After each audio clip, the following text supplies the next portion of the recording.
My nightmare cousin demanded I use my late mother's inheritance to fund her lavish wedding.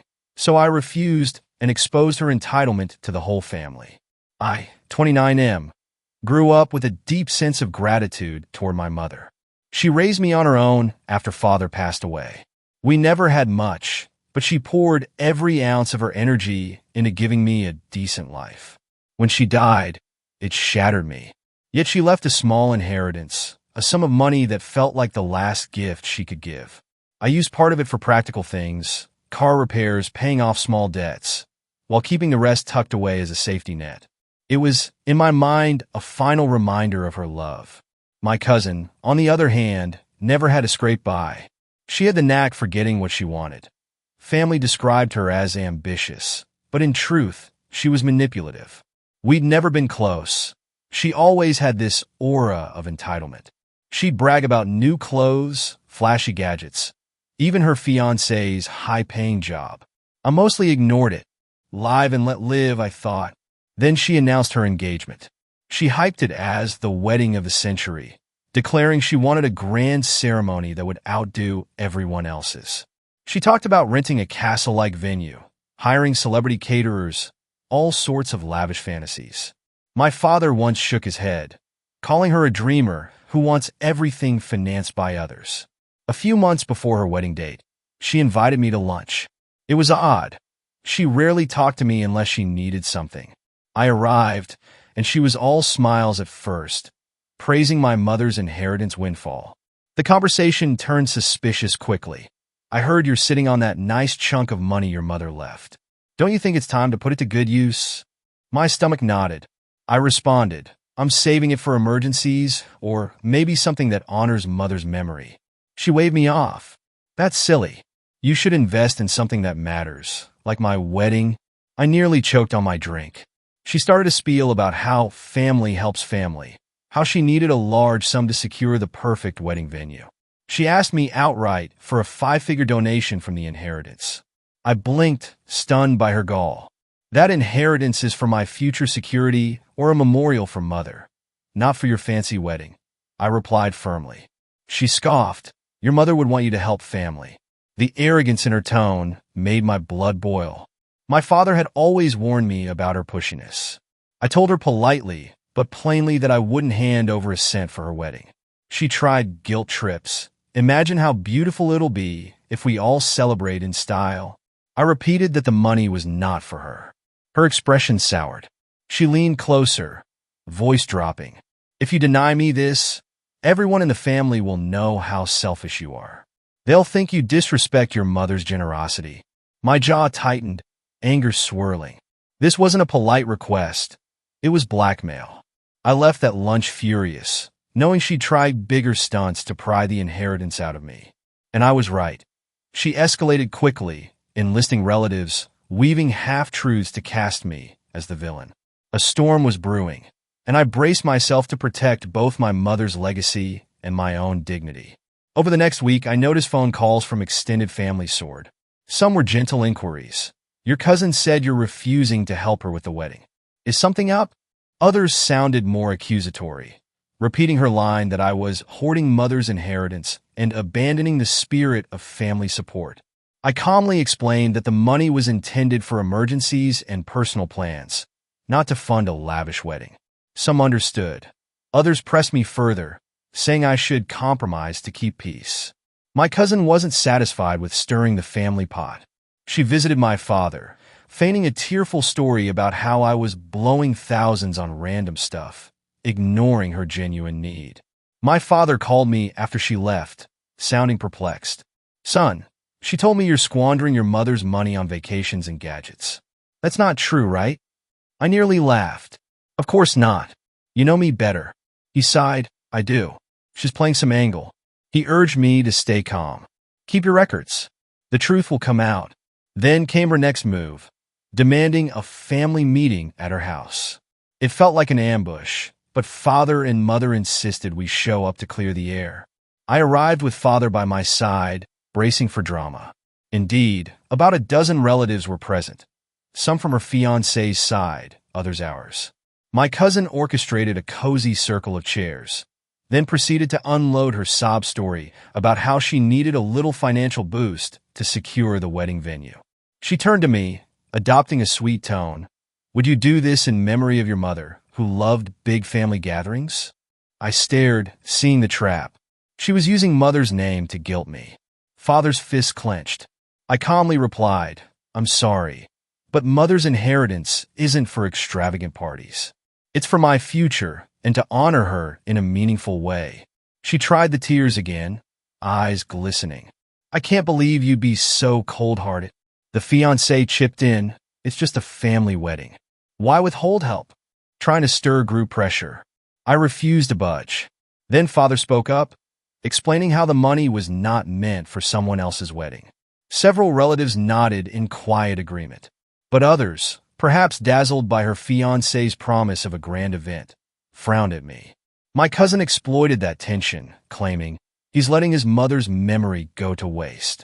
She would want us to have a celebration." She even suggested mother would have been thrilled to see a big wedding. I see that at her manipulative rewrite of mother's wishes. She never even liked my cousin's showy style. Eventually, father and I walked out, leaving the circle in silence. Outside, my cousin grabbed my arm, hissing, "You'll regret embarrassing me. I'll make sure the entire family sides with me." I peeled her hand away, voice trembling with anger. "Try all you want. I'm done hearing your sob stories." She glared, eyes full of entitlement. As I got into father's car, both of us fumed. After that fiasco, the war lines were drawn. My cousin unleashed a campaign against me on social media, posting cryptic statuses about greedy relatives who ignore family traditions. She told everyone I was rolling in inheritance money, but refused to help her in her time of need. Some family members remained neutral. Others confronted me, believing her twisted version. My father tried to quell the rumors, but she fed them faster than we could refute. Meanwhile, I discovered her fiancé was part of this plot. He chimed in, messaging me, "If you truly cared about family unity, you'd step up." I retorted that it wasn't my job to fund their extravaganza. He snapped back, calling me ungrateful to mother's memory. That triggered me. "Don't you dare speak about mother's memory. She never even knew you." He retreated, but I sensed he and my cousin had made it their mission to shame me publicly. One night, father called me, voice tense. "Your cousin's planning a big confrontation at grandmother's birthday this weekend. She wants to corner you in front of everyone." My gut churned, but I refused to skip grandmother's birthday, so I braced myself. Maybe it was time to reveal my cousin's actual motivations. The day came, and the family gathered at grandmother's house. The mood was tense, overshadowed by this feud. Grandmother had no clue about the drama, or so I thought. My cousin, in a sparkling dress, wasted no time. She pulled me aside, smirking. "This is your last chance," she hissed. "I need 30 grand for my dream wedding. Everyone here would support me if they knew you're hoarding thousands. But if you agree now, I'll spare you the scene." My father overheard, stepping in, "You can't blackmail your own family. Enough is enough." She raised her voice, drawing attention, and launched into a tirade. "He's sitting on a massive inheritance, refusing to help me have a proper wedding. He's selfish." I felt eyes on me. Tension thickened. My father tried to calm the gathering, but my cousin demanded I defend my stinginess. Something in me snapped. I stepped forward. "Everyone, I need to speak," I said, heart pounding. "My cousin is lying about me. She's the one forcing me to pay for her lavish wedding. She's using mother's inheritance as a tool of guilt." I looked around, seeing some relatives frown, uncertain. "She's twisted mother's memory to manipulate me. That money is for father's health care, for future emergencies, not for paying a flamboyant event." Then father added how she used mother's name to shame me, describing the earlier attempts. The crowd murmured, some turning skeptical glances at my cousin. My cousin exploded, calling me a liar, screaming that father was biased. She insisted mother would want a happy family event. But grandmother, silent until now, suddenly spoke, voice shaking with age and disappointment. "Daughter," she said, addressing my cousin, "stop twisting your aunt's memory. She'd never want you to demand money like this." My cousin paled, stammering, But grandmother shook her head. You're going against everything we stand for. Let go of your greed. The moment grandmother rebuked her, my cousin's entire facade cracked. She tried one final trick, claiming she spent her own savings on mother's funeral arrangements, a lie, as father had covered it. Father challenged her, producing receipts. She sputtered, red-faced. The tension crescendoed, with relatives realizing how far she'd gone. Some who'd sided with her gaped in shock at her blatant lies. The meltdown was complete.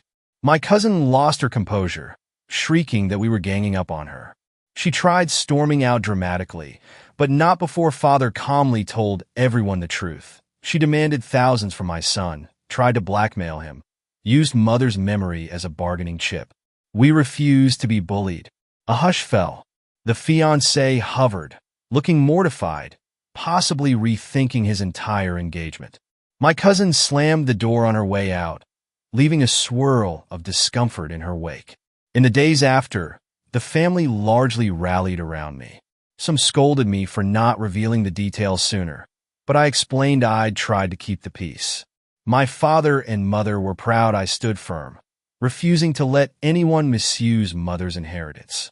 My cousin tried messaging me, furious. You humiliated me in front of everyone. She had the gall to blame me for exposing her.